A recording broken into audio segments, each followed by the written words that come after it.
Banks issue currencies directly on the XRPL. We are sure there's enough use cases for liquidity pools. It concerns me because leveraging the DEX and the rippling algorithm, no need for liquidity pools. If that was the case, it would have already been adopted because those things that you just mentioned right there have been available on the XRP ledger for close to a decade. Like those are some of the core things that were built into the chain. So liquidity pools are absolutely needed. Banks and institutions want a way to be able to generate returns by providing liquidity on chain. And you need to incentivize people to provide liquidity on chain. If there's not a mechanism to do that, you're not going to see the adoption. So that's what liquidity pools and AMMs and some of these other things that they've implemented on the XRPL are going to do. They provide institutions a viable way to participate in the ecosystem and generate a return. Liquidity begets liquidity, maybe something that you've heard in the past. And we've already seen this with ETH. We've already seen it with Solana. You've seen it with other ecosystems where once there's enough momentum, more people pile in. This also happens with the ETFs. So,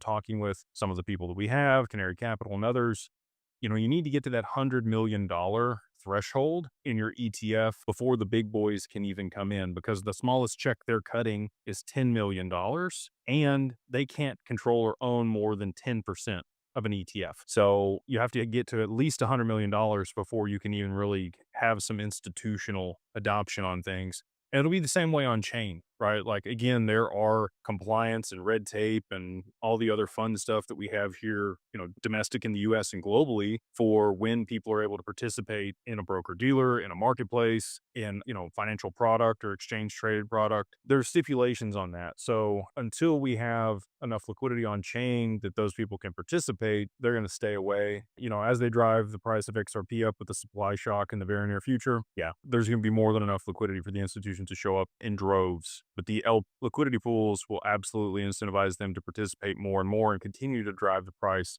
of XRP up higher as they lock up XRP to back derivatives as collateral inside financial products, on balance sheets for treasury companies, and the like. 100 billion XRP seems like a lot until we're down to almost nothing left on the exchanges at this point for the OTC and dark pools.